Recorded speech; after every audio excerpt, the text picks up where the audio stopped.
everyone, and welcome back to the Secret Sunday session. Today, I'm joined by Tommy Herschell from Find Your Feet. Welcome, Tommy.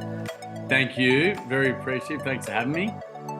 You are more than welcome. Now, I'm very excited to have you on today, Tommy, because a lot of people that are not aware, I was one of those people that happened to attend one of your Growing Good Men workshops a little bit way back. And I know that we've spoken about this, but it honestly, I won't say traumatized my life, but changed my life and changed probably the tissue box beside me, because I never walked away knowing that I've cried so much in my life after that session because of the space that you created and the opportunity for the young men in the room to open up and break down stigmas, break down barriers. And I still remember it was one thing that I still get goosebumps over, but in that session, there was a young kid that admitted how he had been bullied and the bullies were in the room.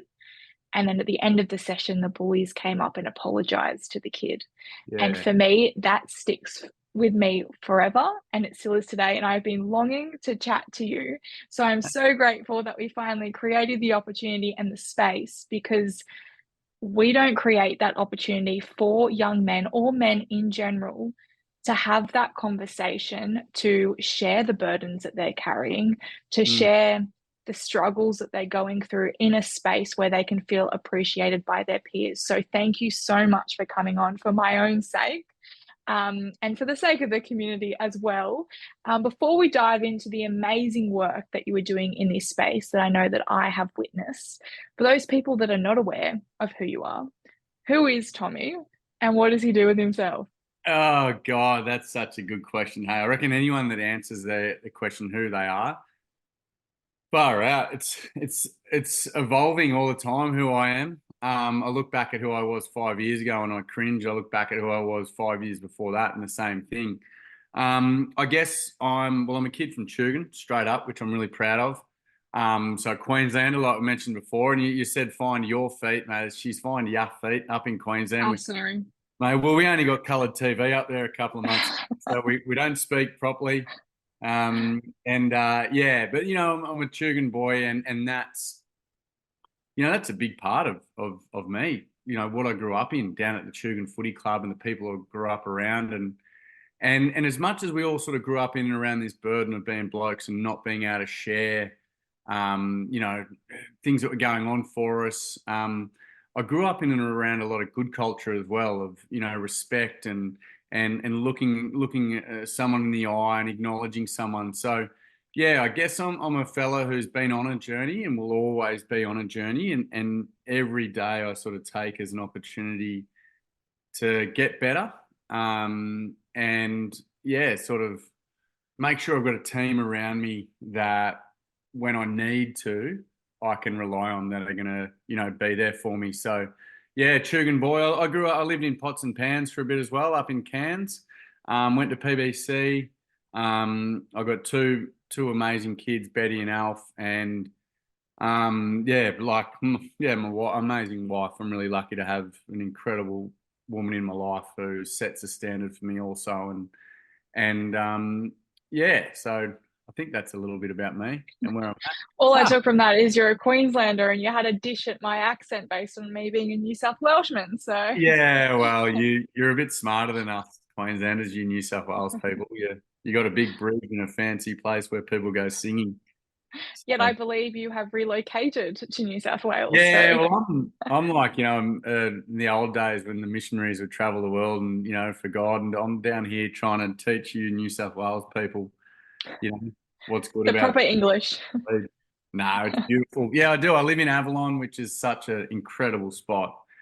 And yeah, I actually love the fact that I'm down here because yeah, I mean, I grew up in Queensland, and I love to be in a different place. Still, like yesterday, I was out in Haberfield, and I had lunch with two Greek fellas, Spiro Christopoulos and his father John, and it was beautiful. Like we sat there, and I got to speak to his father about how he's a migrant, and how hard his father worked, and all around us were Greek people, and they were speaking Greek, and it was beautiful. And I love that about Sydney. I love the fact that in the space of 3 hours I could go through three or four different cultures, And I think that's really important in life, that we step outside of our comfort zones and we listen to others. And yeah, I guess that's a big part of me still finding my feet every day, stepping into those different places. So I do And I love New love South Wales, I'll be honest. I love the honesty. Now with Find Your Feet, obviously it's taken its own journey, something that you have embodied and loved working with throughout your lifetime. But why? Why start this journey? You could have been able to pursue your own pursuits and just work on yourself, but you decided to reach out and help others, specifically youth. Why is that the case? Yeah, it's such a good question, because I mean, it could take me 4 hours to answer that, because I mean, the middle of it is, the bones of it is, I want to help as many people as I can not go through what I went through. And by doing that, I'm helping so many wives out there not go through what my wife had to go through, and what my kids went through. So by taking on this, I guess, mission in life, if I want to call it that, yeah, I'm out there, I guess, giving people the tools and skills to find their feet. And when they come into trouble or they come across trouble, they know what to do. They know the right thing to do. I was really blessed when I was 32. I mean, my old man, yeah, he left when I was 10. Mum and him split up, and he moved to Far North Queensland, and I just got angry straight away. Like, that was my thing. That's sort of how I went. And I remember when it all happened, Mum turning around and saying, "Hey, I don't love your dad anymore." We're in the car on our way to Brisbane, and she had tears, like it was really hard for her as well. And I remember her trying to talk us through it, and she just couldn't do it. Like, she just struggled to do it. And not because she was a cold woman or she didn't have any love, simply because she didn't know how to do it. She'd grown up with a father who traveled the world in the oil industry and worked super hard, in the jungles of the Amazon and places like this, where you had to be strong and resilient. And the same with her mother, and so she didn't know how to talk about these things. I remember, when I first came back to school after hearing about that split, I was just a different person. I was always a kid who suffered homesickness, and I suffered a lot of panic attacks, which we didn't use that term back in the day, panic attacks. It was just called homesickness. And I always suffered that, but when my father and mother split up, it happened even more. And I'd go to swimming training at Crumman State School there in the pool, and a big Audio Dynamite song would come on, and it would trigger me, and I'd have to get home, and I'd get home and I'd ring my dad, and he drove a concrete truck, and I'd check he was okay, and I'd ring mum, and I always had this fear of death. And then when I went to school, I was the life of the party. I was loud. I was telling stories that weren't necessarily true because I wanted to fit in. But then I'd go home and I'd cry on my own. And I did that right up until I was 35 years of age, realistically. But the things in life that we do, like having children, and we're getting married and having careers, that all happened around me. But when I was on my own, I would cry and I would get angry and I'd get sad. Um, at 32 years of age, I was really lucky to meet this incredible young man called Bastian Mardrell, young Tiwi Island boy who lived in Camden in southwest Sydney, and he was playing rugby league. He got a cork in his leg one day, and went to the doctor the next day, and they said, "Look, it's just a cork." This happened for 6 weeks, until eventually his mother, Claire, who's an amazing woman, said, "Look, I'm not going anywhere until you tell us what's going on. Like, this is ridiculous." They did some scans, and they found out the following Tuesday that he had Ewing sarcoma, a really aggressive form of cancer, and he had 6 months to live. I was working in radio at the time in Sydney. I was an egomaniac. I was a functioning lunatic, alcoholic, I guess you'd almost call it. And here he was, 15 and a half. He'd been given a timeline. He was genuine. He was his own man. He was selfless. He was every bit the person that I wasn't. And I remember just meeting him going, wow, what an incredible human this guy is. In the 6 months that I hung around with him, I just saw him behave in ways that I wouldn't have. Like, I had an opportunity at Campbelltown Sports Stadium. I was the ground announcer there. I had an opportunity for him to get up on the big screen at half time and kick a ball in front of everyone. And he goes, "Mate, I don't want to do that. I've got my mates here. I'd rather just hang out in here." Whereas an egomaniac like me, I wanted to be out there. I wanted to be seen, and that was filling all these spaces, that I had in my heart from what I'd been through. And yeah, he was just an amazing fella. But one of the most amazing things he did, he was when he was 16, he had his 16th birthday, and it was a Saturday night, and he went to bed that night, and he didn't wake up until the Monday morning. And when he woke up, his liver had started to shut down. His vision was going, and he was on his way out the door. And on the Wednesday when he passed, his mum rang me at about 6:30, and she said, Tommy, Bass is gone. He passed it at 6 o'clock. He passed half an hour ago. I wanted to let you know. And she said he did the most amazing thing this afternoon. I tell this story all the time. It just, this is my turning point in my life, and it's the legacy of Find Your Feet. But his mum and dad said, I want you to walk me out in the backyard, and I just want to touch the earth with my feet just one more time. And oh, yeah, and she said, they got out in the backyard, and he looked off into the sun, and then he looked at her and he said, hey, mum, tell my mates just to love life and don't waste it. Like, don't waste it. That was at 2 o'clock, and, he passed at 6. When she told me that, it was 6:30. I still remember sitting on the floor. I probably had 8 or 9 beers. I was arguing with my wife about the mess in the house. I was arguing with my kids about the noise they were making. I wasn't loving life, and I was wasting it. And I was wasting it because it was easy to waste. I was doing all the comfortable things. I was drinking daily. I was arguing with people daily. I was being a victim and saying poor me about my father and my mother. And I'd done it for so long, and I was almost getting bored of it. But in that moment, Bass left this line for me of where he stopped, and he said, I want to touch the earth with my feet one more time. And he said these words that changed my life forever. And I thought, how often as fellas do we stop, or as humans do we stop and we take a moment and we think, all right, what do I need to do in this situation to be the best person that I can be?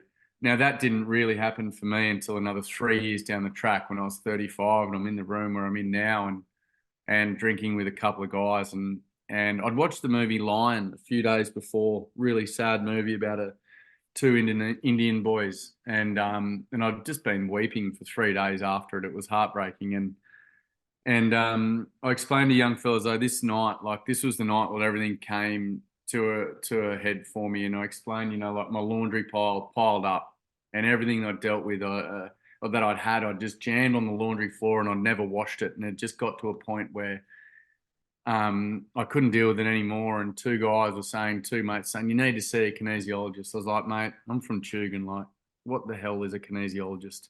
The closest thing I know to a kinesiologist is the old guy who volunteers on a Sunday at the footy club doing rub downs, And I just clicked, and I picked up a bottle of red wine. I sculled it top to bottom, and I threw it across the room. And I went on to trash the house till about 3:30 in the morning. Screaming at my family, doing what I did really well, which was playing the victim, blaming everyone else. And I ended up underneath the house, banging my head against a wall, saying, I want to go home to Queensland. And I was saying, I want my mummy. Like, that's what I was screaming. I want to go to Queensland. I want my mummy. And my wife was standing there watching. She's looking at me going, what's going on here? And that's all I wanted. I rang my friend that I normally ring all the time when I'm drunk, and I said, no one knows what it's like. No one cares. And he said, mate, I'm done. I don't want to do this anymore. I don't want you to ring me like this anymore. I love you. I love you so much. And that's why I'm pulling you up on this. No more. He said, you ring me tomorrow when you're sober. I love you. I love your wife. I just know that we can do better. And he said, I deserve better as a friend than you ringing me every night telling me how hard you got it. We're going to sort this out. Ring me tomorrow.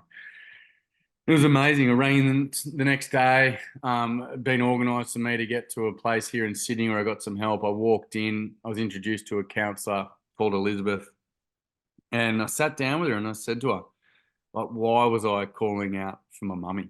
Like, I'm 35. And she said, because, darling, she's a beautiful old lady. She's be 75, 80 years of age. She said, darling, the reason you're crying out for your mummy is because you're a wounded boy. You behave like a little boy. When you don't get your way, you stomp your feet. When you don't get your way, you cry. You want everyone to know how you're feeling.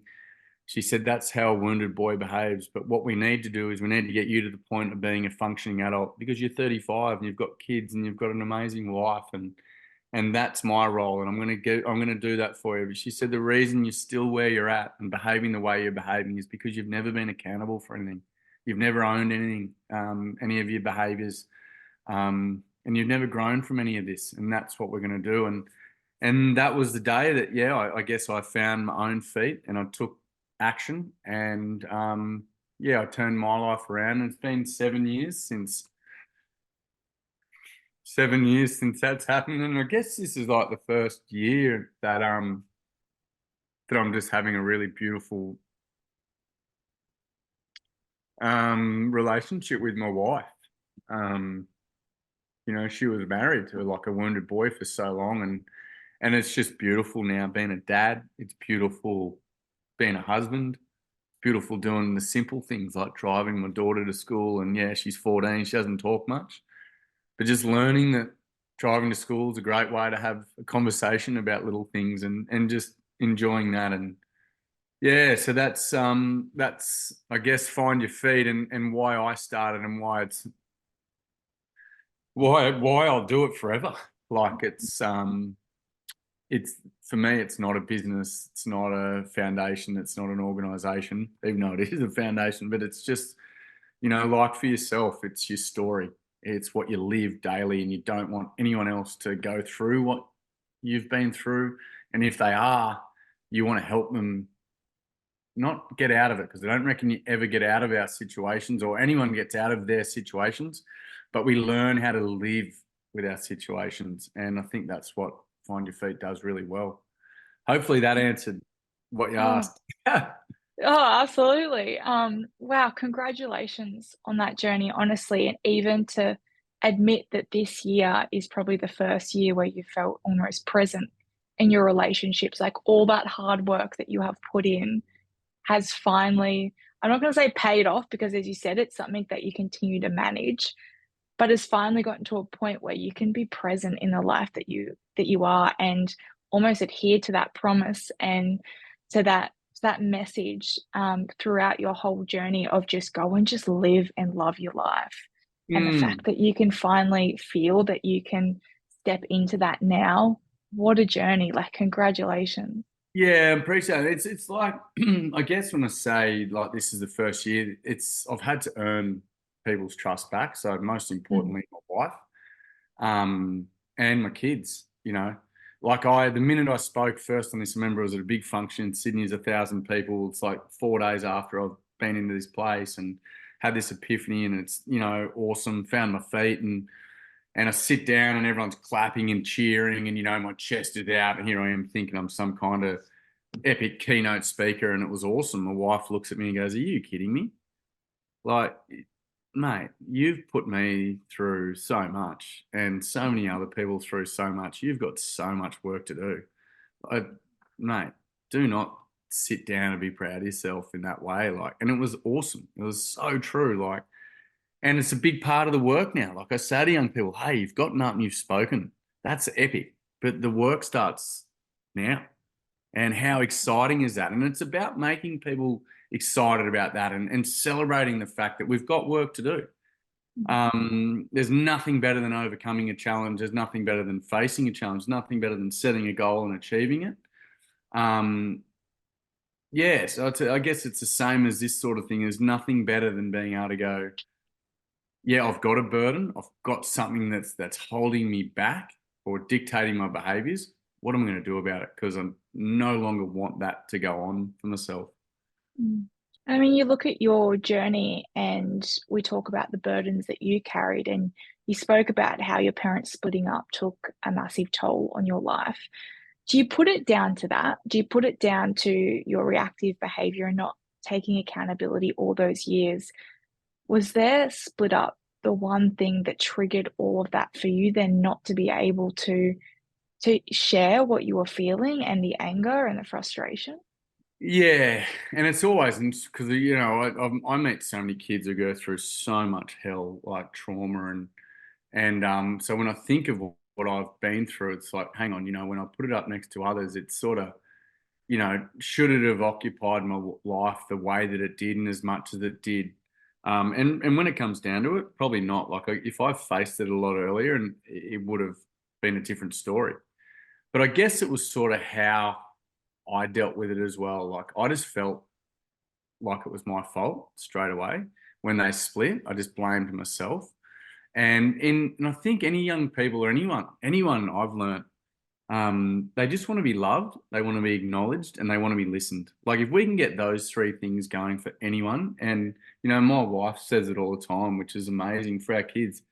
They just want to be loved and feel safe. Like that's all kids want. And for a long time, I didn't feel that. In my formative years, I went and lived with my father in Far North Queensland, and I wasn't real impressed with what I saw, the behaviours that I saw, and I came back down to the Goldie and lived down on the Goldie, and I just spent a lot of my time looking for role models, looking for people that would almost guide me or lead me, in the way that I wanted. And I guess, and I don't know how this sounds either, but I almost guess sometimes I was looking for an apology, and looking for my parents to say sorry. And my mum, who I just love dearly, um, she would do that all the time. And I'd drink and she would drink with me. I would get aggressive and she would cry. And she would just apologize like for hours on end. She'd say, "I'm so sorry, darling. I'm so sorry." And I would say, "You don't know what it's like, rah rah." And but I never did that with my father. With him, I would be with him and I'd hang out with him and I'd just want to please him. I want to impress him and I'd want him to be proud of me. But he never was. Yet my mother was all of those things. Yet I'd argue with her, but I wouldn't with him. And yeah, I learned a lot. Like my mother just wanted to be loved. She wasn't getting that in her relationship, and it's a pretty brave thing to also stand up and go, like I want more in my life. I deserve more. And yeah, I think for me it was always just that. What am I looking for here? How am I going to get it? And more so, why can't I get it?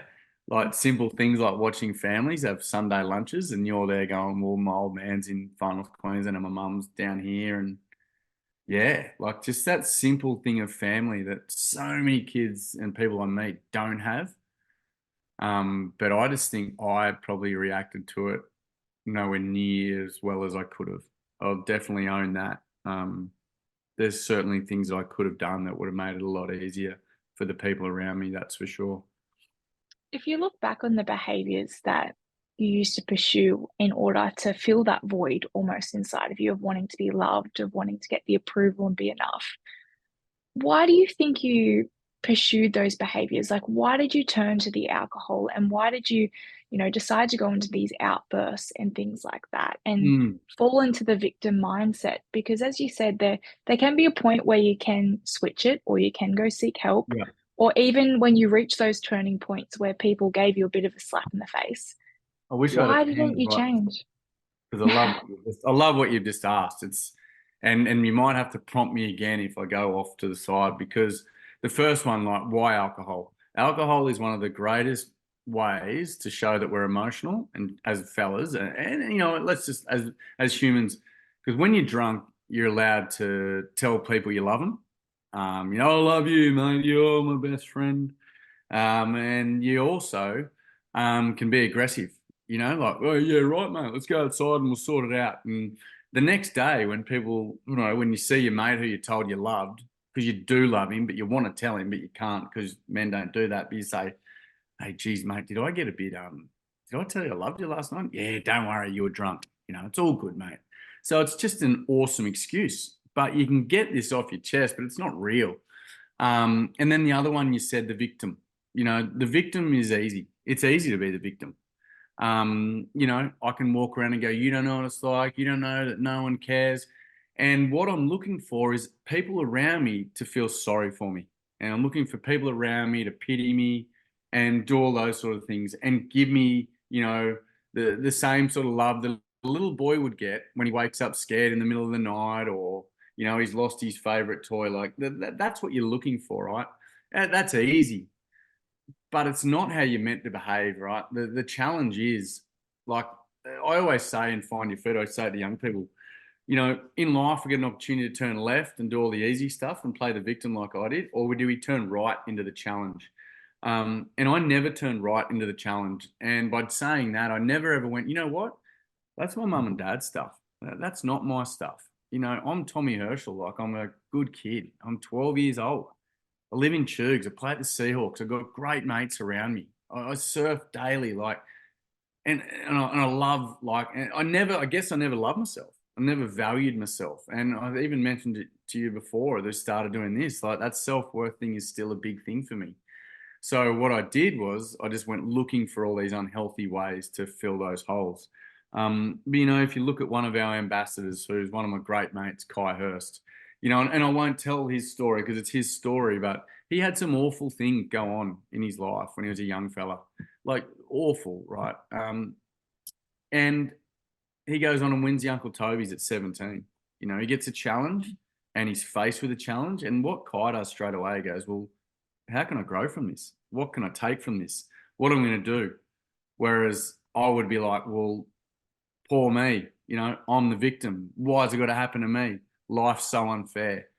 So yeah, that victim mentality was really easy. And a lot of the people too that I was spending time around, they let me be the victim. No one held me accountable for poor behavior.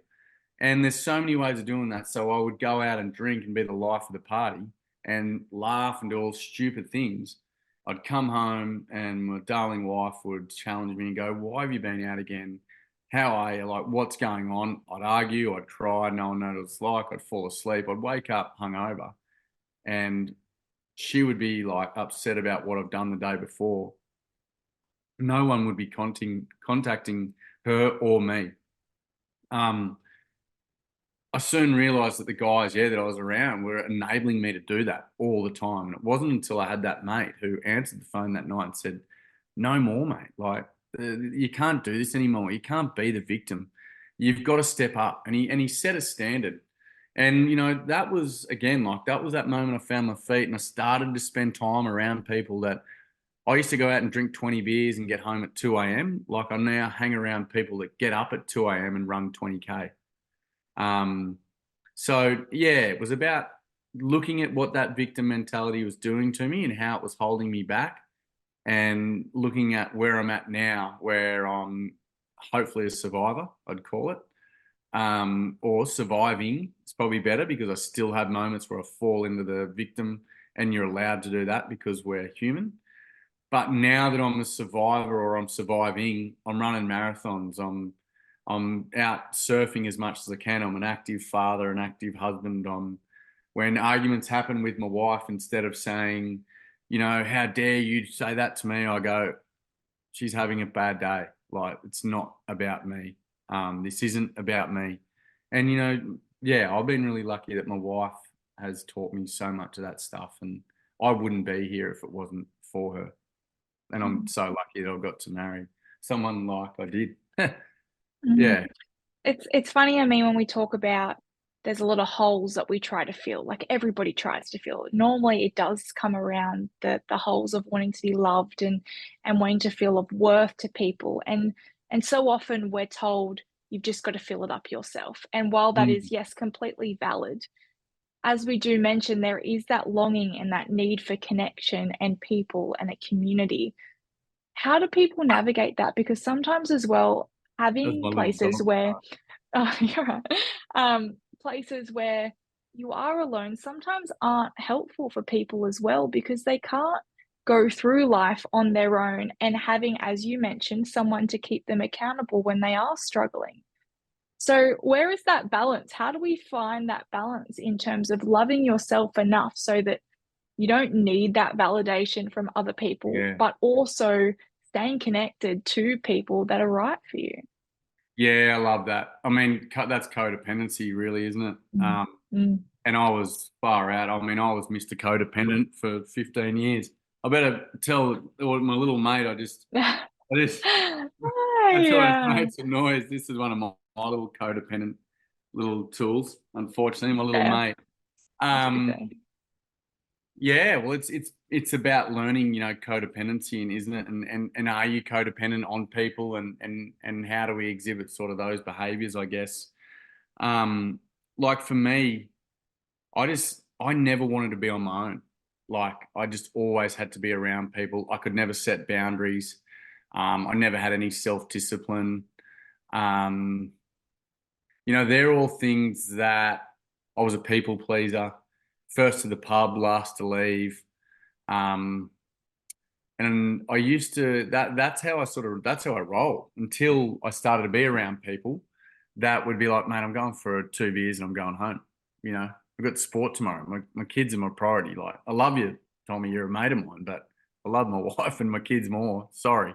So yeah, I'm not sure if I've answered the question, or Mm. yeah, asking is yeah. When I think you were in once that, when you, what's that? sorry to interrupt, but when you were in that, and obviously you mentioned now how you acknowledge that you had a beautiful wife and a beautiful family, how did you not recognize that at that time? Yeah, geez, that's a really good question and a hard one to answer. And I've never been asked it ever. How did I not realize that? Because I was so deep in the hole of victimhood and anger and rubbish that I was struggling to even get my head above water or above the sand. And the reason I was struggling to get my head above sand is because I just hadn't done the work, never had done the work on myself. Um, but yeah, I look back and I wish that I did do it early, because I don't like to think of the impact I've had on my beautiful little girl Betty, and my little boy Alf, and my wife. But then when I flip that, I go, I'm really lucky that I have turned it around. Betty was probably 7 well, Betty was 7, yeah, when I turned it all around. And gosh, we still have arguments as families, and there's still those moments, but as a family, our lives are completely different. And I'm grateful that that happened now, because it could have lost a lot simply by um, not being present enough with them. But yeah, you know what? I can't actually give an answer to that, of how I didn't see it earlier. I just can't. And I'm happy that you've asked me that, and I'd love to investigate that more, and why didn't that happen earlier? I guess Bass came into my life, and my wife was so patient and so strong for so long that eventually, like I say to boys, it's like we jam everything into a Coke bottle, and we throw our own Coke bottle into the fridge until one day we pull it out in front of everyone and it explodes. And that's what happened to me that night in the house here. And now, I've got the tools where I go to that Coke bottle and I teach them, fellas, we just take the lid off just a little bit and lets out a little bit of air and a little bit of pressure, and that's what we've got to get better at. But again, yeah, I don't know how to answer that one, of how I didn't see it earlier. It's a great question. Middle stump. Yeah, we love that. And we talk about almost this past version of yourself, and it sounds like you hold so much anger and frustration for that version of you. Have you healed that relationship with that person? With me. Mm. Yeah, geez, you hang on with these questions, mate. I reckon I have. I reckon I have. Or I'm on my way to, really on my way to. So, and how do you know that you've got a poor relationship with yourself? This is me personally, but for me, it wasn't being like having discipline with myself. So giving myself time to do things. So never taking a surf trip or never going away with mates I would never do. Um, Speaking to myself kindly, I still struggle with that. I still struggle with valuing myself. Um, do I ever have meltdowns anymore and sit here on the veranda and drink glass of rum after rum after rum and cry and listen to sad music and feel sorry for myself? No, like those days are over. I do this activity with my participants, which is rock, timber, and glass, and it's awesome. Like the rock is all of our heavy stuff, And for me, like I talk about that person, the other me that I had that poor relationship with, and everything that I'd gone through and was going through, that rock was a symbol of it. Rocks are dark, they're heavy, they're hard to move. If we don't move them, we trip over them. If we leave them sitting long enough, we have barnacles grow on them and slime, and then they become slippery. They cut us. Hard to move, right? The old me held me there for so long. And like I mentioned before, it was easy to be in that place. It wasn't until I started to repair that relationship with myself and forgive myself and step up to the plate and say, you know what, I need help and I'm looking forward to help because I'm looking forward to no longer damaging my wife and kids. But I'm also looking forward to running marathons. I'm looking forward to getting up sober and swimming and surfing. I'm looking forward to having conversations with mates that are healthy and strong and not, that typical bloke sort of conversation. And that's the day, yeah, that I guess I moved up to the timber. And yeah, like I said, it's an amazing question. Have I forgiven that person? I still have days where awesome stuff happens for me and I'm like really proud of myself and I'm like, we're on here. This is awesome. And then I have days where things slow up and I'm like start to doubt myself and do all those things. But again, that's because I'm not perfect and I'm never going to be perfect and I'm never going to pretend to be perfect. I'm just human. So now it's about when I get into those moments where I start to kick the stone and I go back to the stone, I go, hang on a second. I'll call my mate Nick. He'll be doing a 10K run. And when I do a 10K run, I get 2Ks into it and I go, yeah, solid. You're good. You can run. You're a runner, mate. Go running. Or I go for a surf with my mate Murph and I paddle halfway out and I go, that's all you need. You just need to do that. You need to go for a surf. Or I ring my mate, Mitchy Marsh, one of our ambassadors and Australian cricket captain, and I have an honest, vulnerable conversation with him. And yeah, I go back to that timber and I go, awesome. My little team, I've got them around me. I've got good men around me and good women around me, and I deserve to be happy, I guess. Mm. Were you terrified of stepping in or finding a new version of yourself where you weren't becoming reliant on people, but you were attracting different people? You were stepping into a different lifestyle and recreating yourself based on a storyline that you were really yet to write. No, I was excited, mate. I was so excited. I was so pumped. Like, I remember when I walked out of this rehab place in Sydney. I only was there a day, but I went back there and stuff for meetings. So, but I walked out of there, and the first thing I did was ring my old man, and I told him what I'd done, and he goes, "Oh well, I guess you'll stop being a dickhead now."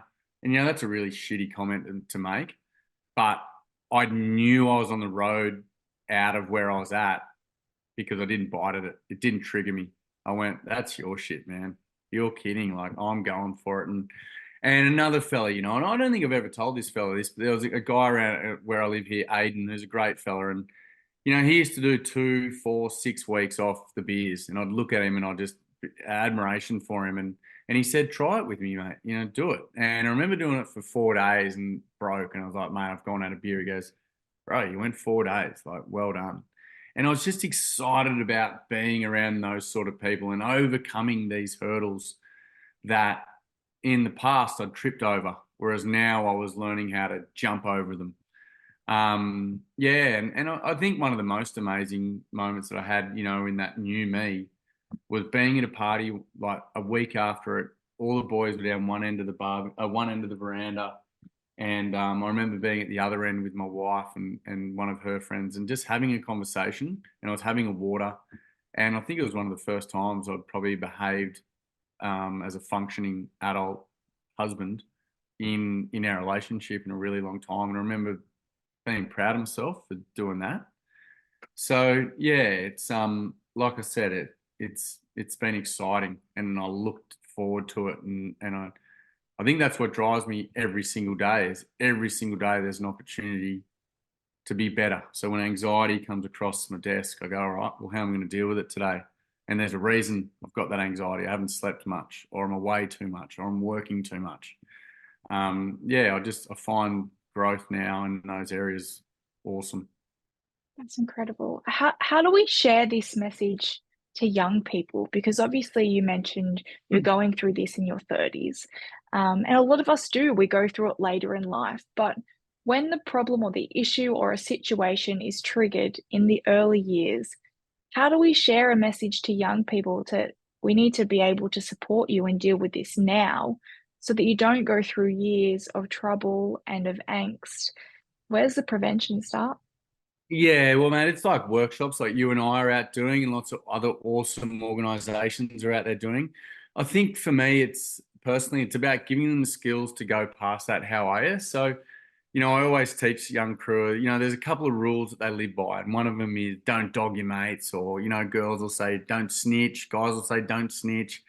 But, underlying the rule is don't dog your mates. And then the other one is, take risks. And I go, well, explain what that means. And I do stupid stuff to fit in and impress everyone. We want to be safe. So you have a conversation around that. And I go, well, you know what? If you've got a friend who's doing stupid stuff and you don't tell someone about it, or you don't tell them, you're actually dogging your mate. Like, that's dogging your mate. And the penny drops. And I give them that example of my friend on the phone saying, don't ring me like this anymore. And I say to do that, though, they've got to take a risk. They're risking that they're going to lose you as a friend forever, because you might say, you know what, whatever, you're this or you're that. So what we need to do is be able to go, you know what, I'm telling you this and I'm taking this because I love you and I want to be your friend, and I want to be around good people. So then it's about, I think, being able to put that into verbal, into language, which is, we all say, and I say to them, I give them a story, I go, when we say, how are you? Well, how are you going? What do we say? We say good, and I give them a story of when I was at PVC, and I remember one Monday morning, a couple of fellas like, how you going, Tommy? What'd you do on the weekend, you loose unit? And I was like, oh, I had 20 guys in front of me. I was like, oh, went down the footy club, we stole a carton of beer, we rocked roofs through Tugan, didn't show up home till late. Mum was pissed off, so pretty much yelled at her, and yeah, I had a hell weekend, and everyone laughs. And I remember a friend like that was sitting in that group. Everyone left, and he stuck around, and he goes, Tommy, how you really going, mate? Because that was a load of shit, like what you just said there, man. He goes, that's not you, man. He goes, you're a Tugan boy, and you run around Tugan throwing rocks on roofs, like that's your town. And he goes, as well as that, like your mum, like what are you talking about? And he was a bit of an older fella, but I remember thinking, wow, this guy's actually interested in what's going on. And I said to him, mate, Macca was his name. I said, Macca, yeah, it's not good, man. Dad was meant to come down on Friday, and he didn't. I haven't seen him for ages, and went down the footy club and made a heap of poor decisions, and yeah, we rocked roofs, and yeah, I didn't know how to tell mum I was angry, so I yelled at her, and I stayed at my mate Stewie's all weekend, and yeah, to be honest, mate, I've got a fair bit of anxiety. And I explain to young people, I go, what's the difference between that first story that I told all the boys compared to the second one that I told Macca? And they say the first one, you put on a mask, pretended everything was all right, and you just got on with it. And the second one, I was honest, I was real. And the beauty of that second one, I tell them, is my good friends like Macca are going to jump in and go, well, mate, let's not go to that party this weekend. Let's not do what you plan on doing. And mate, as well as that, did you know that my old man's not around much? And I struggle with that. So, mate, I want to talk more with you, and I give them then a sporting analogy. Um, I say, like, Nico Hines is one of our ambassadors. When he came up from Melbourne to play at Cronulla, imagine if he doesn't say anything about an injury he's got. He comes up, he runs sandhills, blows his knee out, and he doesn't play footy all year, right? So he's put on a mask and pretended that he's okay. But if he's honest enough to say, hey, look, I'm coming up, but I've done something to my knee, what happens is the rehab team get photos of his knee. They do this. They put a support plan around him. They get a rehab group around him. He misses 4 or 5 weeks of footy, and he has a bit of downtime. But he comes back and plays the best rugby league that he's played. And it's the same with us. So if you've got a friend that's going no good, and they're honest enough to tell you, you as a group of friends are able to put a support plan around them and help them. As well as that, though, if you've got the ability to do that, you've got the ability to put a support group around yourself. So yeah, it's a big message with Find Your Feet is, the safe thing is to have 100 friends and do what everyone does. The strong thing to do is find your feet, find 2 or 3 good friends who are going to be there for you at all times. and are going to have those conversations. And when you have those conversations, like I was at a school the other day up on the way to Brizzy, and a young person stood up and talked about how their brother was involved in drugs and tried to take their own life, and it got to the point of one day where they put their head in a noose and they went to do it themselves, and they just broke and started to cry, and went into their mother's room and just broke down and let everything out. And they say it wasn't until that day that they actually realized that they had to step up to the plate and they had to do something about it. When they came to school and they told two friends, the two friends didn't have an answer or a solution for them, but they simply listened, and they got around them and they hugged them. And those two friends, that was back in grade 7, those two friends have been there for the last 4 years, and they'll realistically probably never go anywhere. So yeah, how do we get it? How do we get this out there and get young people turning their, I guess, world around? I think it's just by surrounding themselves with real friends who aren't going to dog them and are going to take a risk in a healthy way. I couldn't agree more. And it's just such this big fear around being alone. And Mm, I understand it, like being there myself. And as I said, like going to PBC as well, and being at that school when there's heaps and hundreds of people in your grade, and yet you can feel so alone, so isolated, and you just want to fit in. Like it sounds so simple. You just want mm, to find your people, your place, and feel like you're accepted. And that's where like these behaviors you can see like play out for generations because people are trying to find their tribe and people that accept them and want them, but often fall short. And that's where, unfortunately, we see suicide rates increase, we see mm, mental health rates increase because we're trying so hard to be somebody else for just one person to accept us and love us that we always feel like we're falling short. And that's where I know even in our space working with young people, it's really hard to mentor them to be, find your best version and find yourself and what are your strengths, and surround yourself by people that positively motivate you to embody your strengths and to do better and to be better.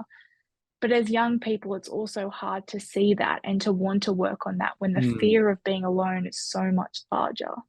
Yeah, exactly. There's a way that I love to smash in the workshop.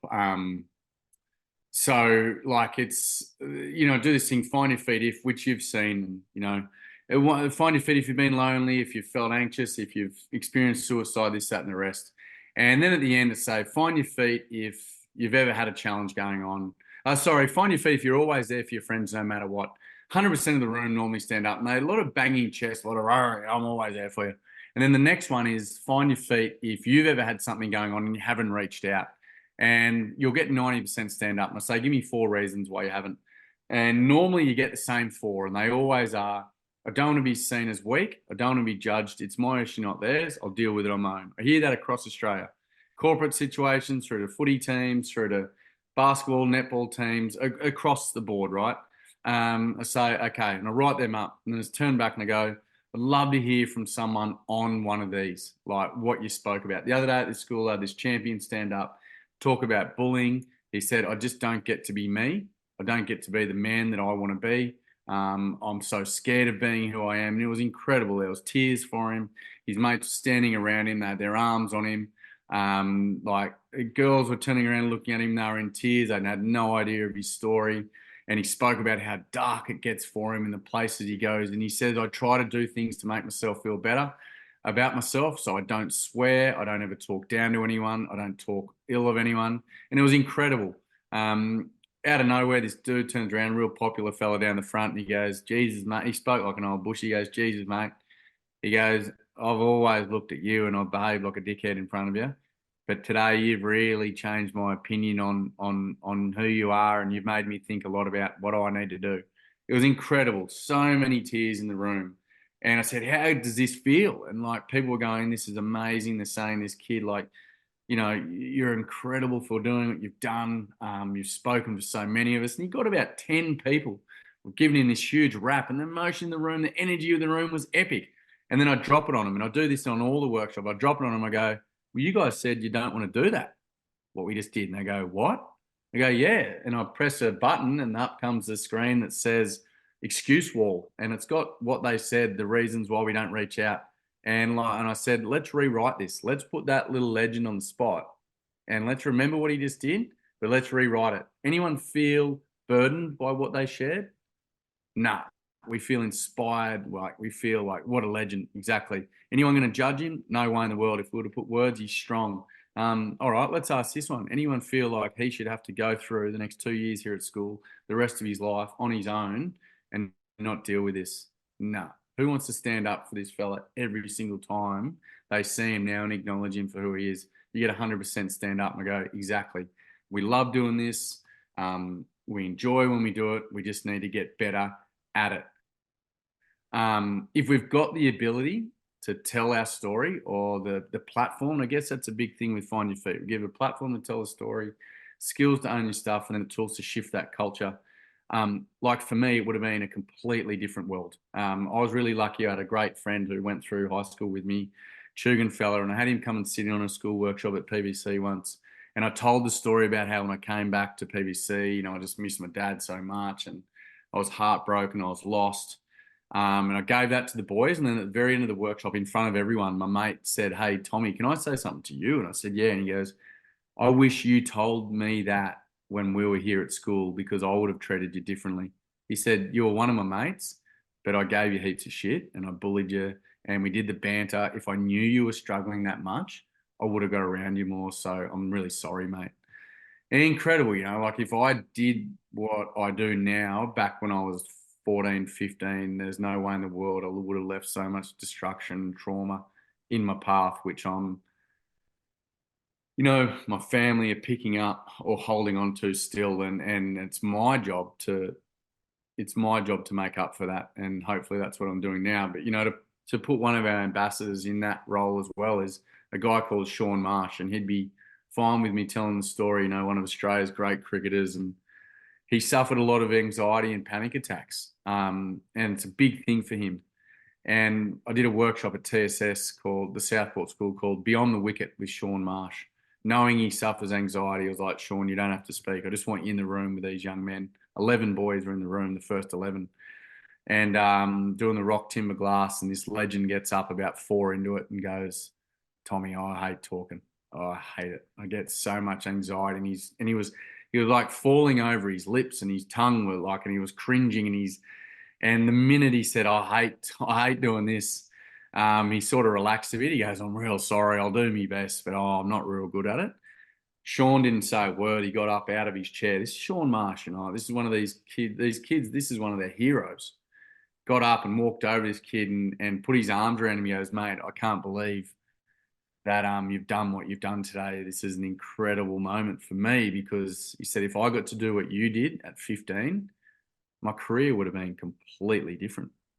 I would have been a completely different athlete and human." He said and he turned and he's talking to the boys. He goes, "Boys, everyone thought at times I was arrogant and I was rude because I wouldn't speak to them as I saw them in the street, or I saw them and fans would come up and I would turn the other way. Not because I'm rude or arrogant, but because I struggle in those situations and I'm anxious." And I said to the boys, "Would you guys have thought, Sean Marsh struggles with that?" And they're like, "No way. He's a guy who's out in the middle and he's hitting runs and he's on the telly and he's famous." And I go, "Yeah, it doesn't matter about all that stuff, boys. He's human, and how epic is it that he's shared this today?" Like it normalized it for that group. And Sean stuck with that kid for like the next hour and a half. This kid didn't go training. He just sat on the side of the oval and talked to Sean. Now, Sean doesn't talk too often about his stuff to anyone. And that day, like he just went, boom, and poured it all out to this 15-year-old boy. And so, yeah, it's about giving them the ticket to be able to do it. But as well as that, we have to give them the tools of how to do it. So, yeah, again, probably a long-winded answer, but hopefully I got around to the No, you definitely did. question. And I think, like, do you believe that this is almost part of the problem? I mean, we hear in the media, kids get blamed, young boys get blamed, youth get blamed. They're not disciplined. Schools need to be doing better. Parents need to be doing better. But in hearing the work that you were doing, and I know that I have seen it in the work as well in this space, it's not them. And I feel like blame doesn't get us anywhere. in your opinion and your experience, do you think that they just need a better environment in order to be supported rather than being blamed and stereotyped and told a certain way? Yeah, big time. Yeah, I mean that's exactly what I think. I love that you put it that way, and it's making me think of this line I read in this awesome book the other day about form versus class. I think that's what it is, and I'll have a crack at it. But it's like when someone's in a sporting team, um, if they know that they're only going to be selected on form, there's going to be a real panic, and they've got to go out and make runs. They've got to swim certain times in the pool. They've got to make tackles. They've got to shoot hoops, and there's that panic. So that they go out and there's a fear that they're not going to be there. Whereas if they're judged on class, when they don't make runs for a couple of innings, the coach is there going, hey, like, you will come back. Like, I know you will improve because I know exactly who you are and the person you are, and the athlete you are. And it's the same with us. I think, I believe this anyways. If we don't set a standard to our friends that they have to stick to, and if they don't stick to them, we drop them straight away. They're allowed to be who they are. They're allowed to be who they need to be. So if we've got a friend who's having a bit of a rough time and doesn't show up for a few weeks at certain things, instead of going, no, I don't know where they are. They've dropped off, mate. They're weirdos anyway. Like, they don't speak. The person who judges that person on class is going to go, yeah, I spoke to them the other day. They're struggling. They've got things going on, and I'm there for them. Or, yeah, no, I haven't heard from them, and I'm worried. So thank you. Like, I probably need to reach out to them. So we do. We've got this set of rules that we keep each other to, or friends to, and young people especially have, like I even said to a young person the other day, I said, oh, I was really grateful to hear that year 12 girls don't use Snapchat. And this young person said to me, yeah, well, they were in year 9. I said, yeah, well, my friends don't. It's sort of fading out as well, but we still use it because everyone's still on it. If that makes sense. Like, it's still so instead of someone stepping up and going, you know what, I'm not going to use that anymore. Like, it's just not what I do. They're still running to these rules of, well, everyone's still on it. So that's the way that I have to communicate. Yeah, so I guess it's about giving them those alternatives, or just far out being human, if that again makes sense, maybe. At the end of Mm. another rant I gave you. That's what we're here for. We're just here to rant basically the Yeah, whole I love time. that form versus class though. Like, I just think that's Mm, such a great line. Yeah, yeah. incredible. Well, this has been an amazing conversation with you, Tommy, and I thank you so much. I do want to end on some couple of questions, though. So maybe get your reflection cap on. But I wanted to ask firstly, with everything that you have been through in your journey thus far, what is the one takeaway or lesson that you feel that you have carried with you that you put as a high standard today? Oh, gee, that's a very big question. That I need to follow. You think? I Yeah. think one that you've learned and that is sticking with you is even just the first thing that pops into your head is Yeah. normally the best one. The first one, yeah, well, and it's one that it's not about you. I just made everything about me forever. And it's not about you. So when someone's having a bad day, instead of reading into it and doing all those easy things I talked about and thinking, oh, they're off me, they're not into me anymore, or this, that, the rest, I just go, oh, they're having a bad day. Okay, they're allowed to behave like that because they're human. So yeah, I think that's probably the best one that I can stick to So now true too. about So you. true though. The amount of Yeah, times that even I catch myself and like someone will make a comment or someone will do something and I will go into my world and think, oh my God, they hate me. They don't like yeah, me. yeah, I've got to try and fix this. And half the yeah. time it's not, you just make shit up in your head. Yeah, yeah, yeah. We're our own worst enemies, and yeah, we can write a story, that's for sure. Now, your legacy. If you look at something that you think that when you leave this lifetime, or something that you want to leave for your kids or your family, what is the one thing that you think that you believe you want to leave the people to know you by? Oh gosh, that's another. another ripper. Um, oh, yeah, I think I'd said it maybe earlier on, which is um, something I didn't do forever, which is allowed people maybe to be heard, feel safe. And this is something I'm still not that good at. Like I'd be lying if I was to say that I'm good at that. I'm still learning it with my own kids and my own wife. Um, but yeah, that he made you feel heard, he made you feel safe, acknowledged and loved. Maybe I think, that's like if I was to think why the other day I was thinking about it. I don't know why I started thinking about it, but I was thinking, why do I do this work? Like, why do I go around and meet all these champion young crew who are going through all this stuff, and why do I listen to them? Why do I give them the opportunity to tell their story? And I think it's because I never was given that opportunity. And I sort of, yeah, like sort of feel like I wasn't, maybe sometimes like I just wanted to sit down as a young person and have those conversations and try to work it out and understand why and get that network around me and when I see it happen in the rooms, like it's just magical, to use a corny word, but it's just magical. So yeah, someone who created a kind, caring, safe place, wasn't an expert. I don't like, these people who call themselves experts. It was someone who's just one of us who was doing his best, along the journey. So Mm. yeah, and you asked me that word, legacy. There it is. Universal moment. Yeah, That's universal incredible.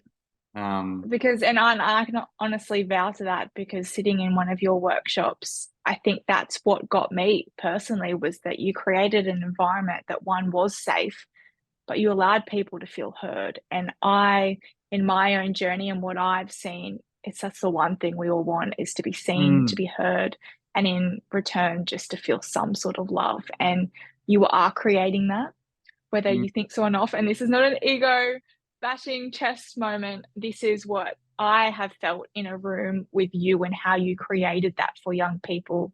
And it's phenomenal. And I wish there was more of you out there that could do this work with so many young people because you made such an important impact on my life that day. So I only can imagine the amount of people that you were touching with the work that you were doing. yeah, I appreciate that. It was awesome. It's this story, a classic little one. The other night, I'd been out with Mitch, Mitchy Marsh, who's pretty well known these days, and the Aussie captain and one of our ambassadors, but just a great mate. And I have a beer these days, right? Having a beer these days for me is enjoyable because I don't get angry anymore, and it's just fun.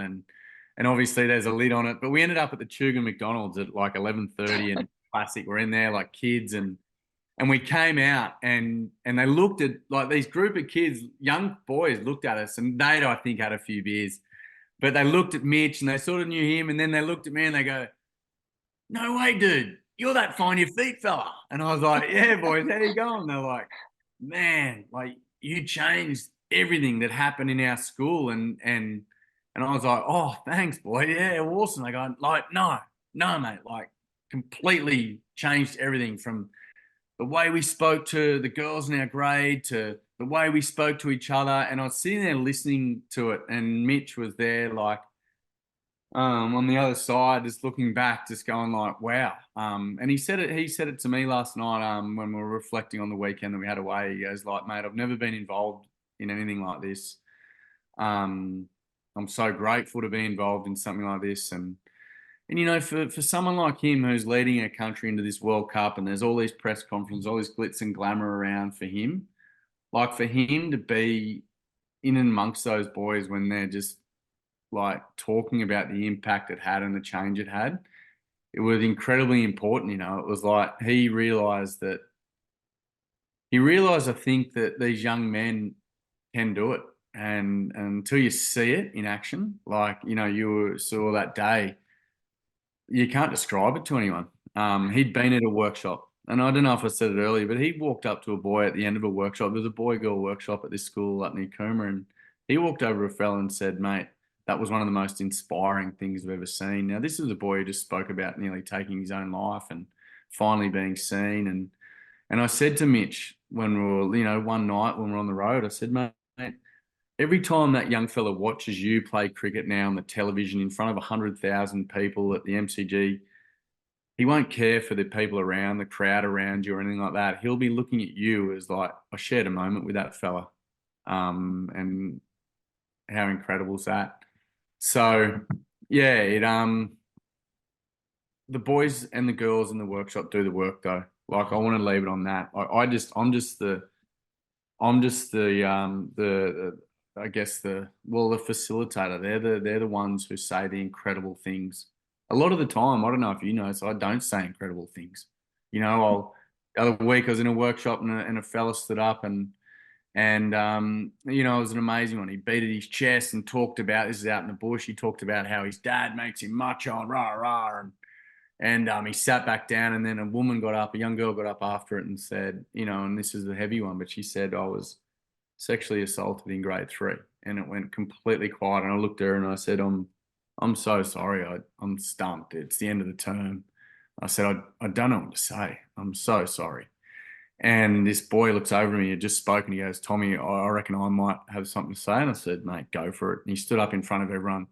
He walked out and he put his hand out so he didn't go near her because he knew that this was a heavy moment for her.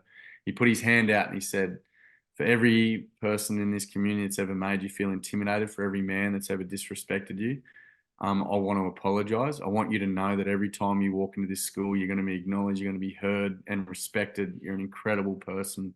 And I'm so grateful that you shared." He said, "I remember like school with you has always been so awesome. You're always so happy." And he said, "Oh, I was in your class in grade 3." And this girl just literally just lunged out and grabbed him and held him and put her head into his shoulder. And she just bawled her eyes out. The whole class got up except for one girl that was next to me. And she just sat next to me and just cried. And when everyone sat down, I was like, "Guys, again, I'm stumped. You incredible young people." And this girl just talked over the top of me and said, "To you who just spoke, to the boy, you're every bit the man that one day I want to marry." And it was a moment like I'll never ever forget. Like she said, "What Mm. you just did is every bit the men that we need. We need men to stand up and be strong and talk the way you did. And I'm so grateful that you did that." And I didn't do any of that. I didn't give those words. Oh my God. I give those words, and Mm. and you leave going, wow. Oh, and you leave going, the person who leaves going, "Oh, I just did this amazing workshop. It's all about them." I leave going, I was so blessed to be in that workshop because I learn things, and I grow from it. So yeah, I appreciate like what you said about what you saw, but as you see, it's the young people in there that do the magic, and we're just lucky to be on the ride with them. Yeah, it's like we just provide the space and really they do. They're the leaders of their Yeah. own life. You just got to give them that opportunity. Yeah, and it's like how you are with your work and what you do with, your social media and all. It's about being real and vulnerable Mm, and honest and open. And they see that, you mm, know, they see straight through you when you're up the front saying you're an expert. They're like, "Whatever. mm, You're just a muppet mm. like us. You're just doing your best. And we love you for Yeah, it's like that." So yeah, thank you yeah. for what you do as well.